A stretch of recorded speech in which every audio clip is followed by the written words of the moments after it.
We are a group of grade 12 students that work on a project with the goal to spread awareness about poverty in Cambodia.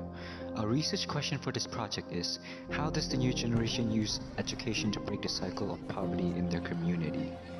Our goal is to identify whether there's a correlation between education and poverty in order to see if education could be the key to stopping poverty.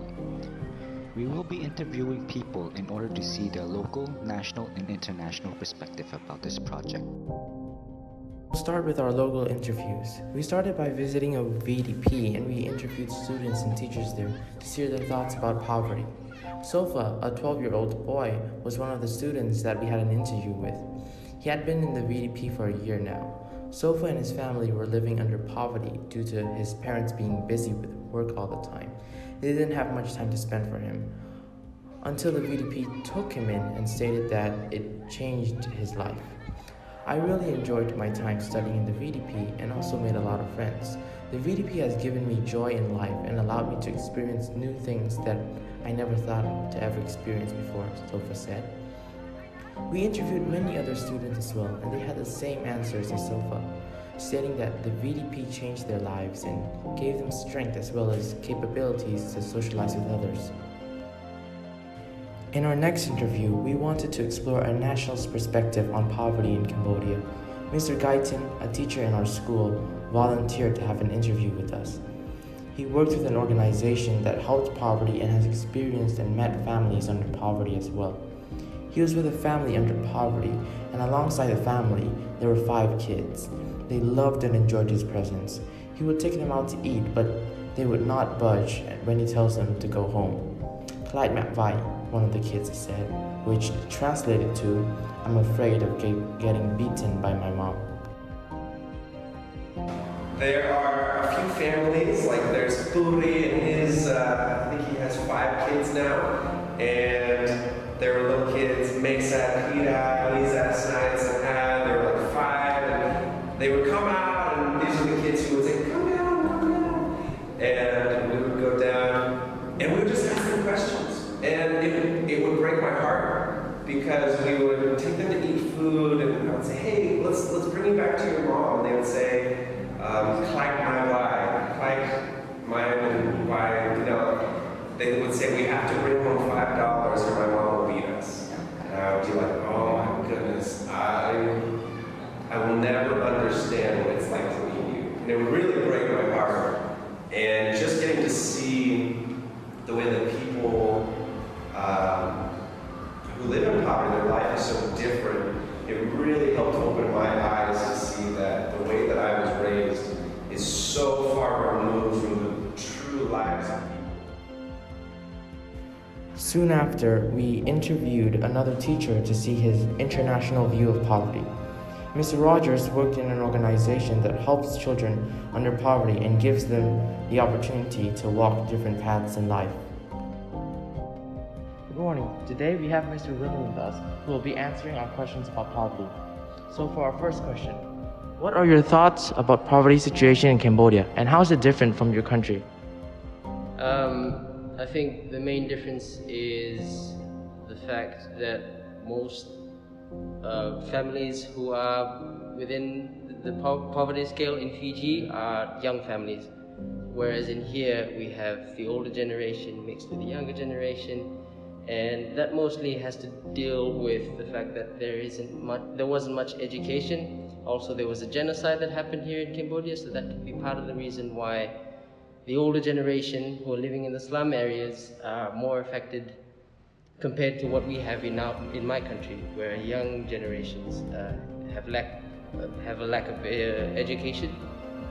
They weren't able to go to school simply because of negligence from their parents. So the main difference is that generational gap between Cambodia and my country.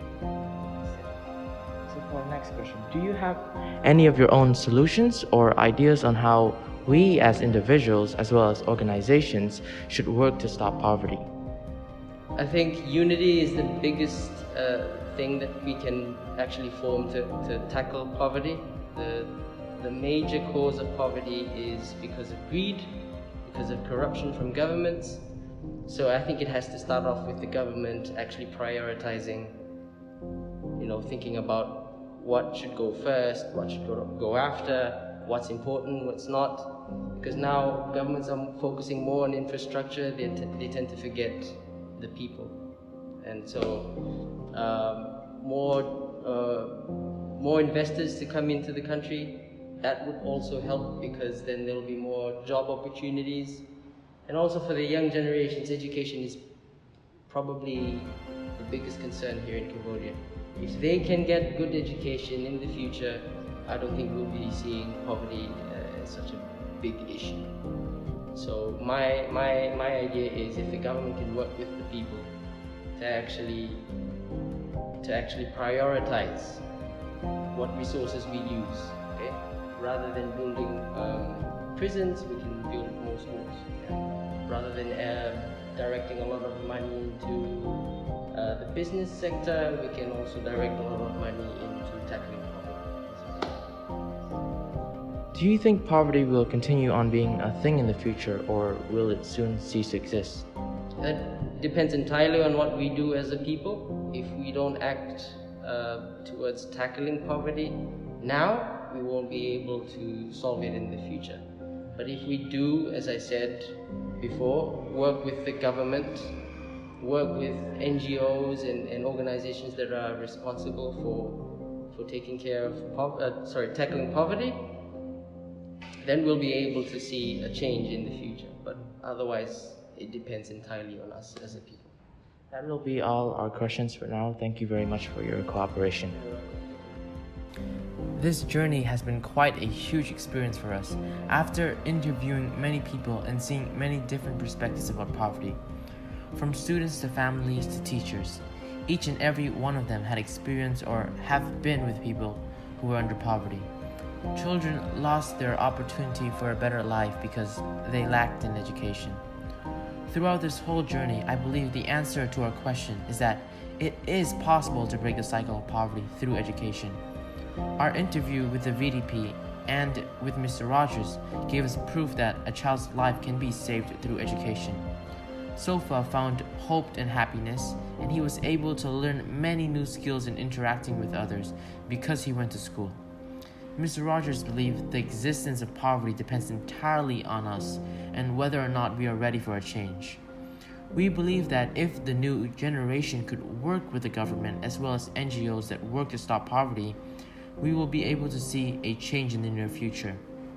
A child struggling in the streets is the same child that with the right support can pursue their studies, realize their dreams, and grow into someone strong with enough confidence to help others. They are the pillars of the nation to develop a country and the world. They are children that are weapons that build the nation with all their knowledge and education. Therefore, education is a key to ending poverty, and it would provide children many opportunities for a better life. They will help others in the next generation, just as we helped them in this one. Small changes eventually add up to huge results.